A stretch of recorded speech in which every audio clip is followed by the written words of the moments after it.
record, video, take one. This is one of my favorite pages in the book here on page 5 for two reasons. Number one, it's got McDonald's, which I just love to see a coupon and an advertisement in a book. I don't think you usually see ads or coupons in a textbook, but this one for McDonald's here takes the cake right here. Jurassic Park meal. And then the other thing here with the beverage family tree for Pepsi. One of the things I find really interesting about this beverage family tree is they start out by listing the beverages down here with the cost and how much they have sold in the different beverages for a total of, I think it's $28.2 billion. That's a huge, huge amount of sales.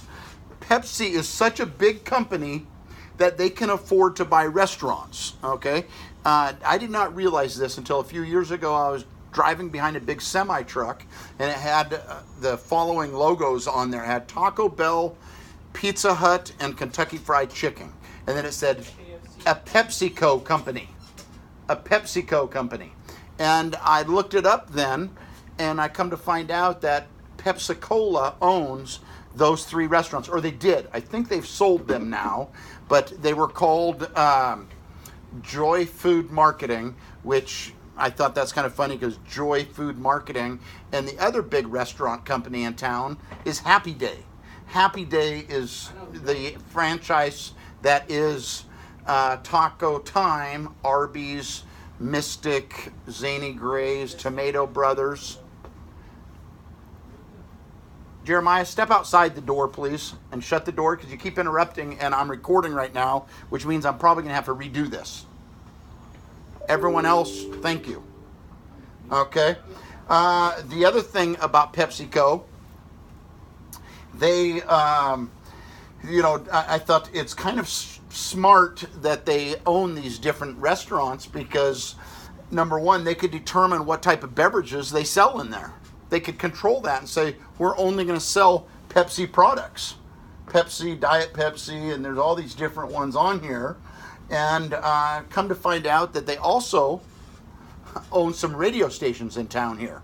Okay, 105.1, which is, I think it's Good Times FM, and The Outlaw 106.9. They own those radio stations, and then I got thinking about the idea behind that. Well, if they own the radio station, they can advertise on there as much as they want because they own it. They could run Pepsi ads constantly. And if you ever notice up there by those radio stations, not only do they own the radio stations, but they have the sign up there that says Pepsi-Cola on the radio station sign. Well, these big beverage companies like both Pepsi and Coke, they have their own sign shops where they will make signs for your business as long as you allow them to put their logo on there like Pepsi or Coke.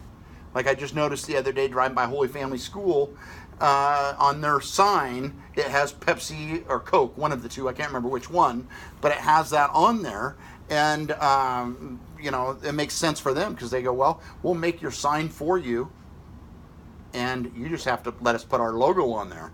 Because when it comes down to that, they just want people to see those logos as much as possible. So I also had up here Costco, which Costco is kind of an exception. It's not really a store, it's a warehouse. But Costco is wholesale and Walmart is retail. Those are the two biggest companies, so to speak, as far as wholesale and retail. Wholesale, Costco, and then right across the street we have retail, which is Walmart. Okay, and I have this written on here, Costco, because a few years ago, Costco wanted, they switched from serving Coca-Cola products in their food court, where they used to have a Coke hot dog for $1.50. It's been that same price since they started Costco in like 1983 or 84. And basically Coke was saying we can't afford to give you our beverage at that price anymore. And Costco said we want to keep it at $1.50. So they said if we have to switch over to Pepsi, we will.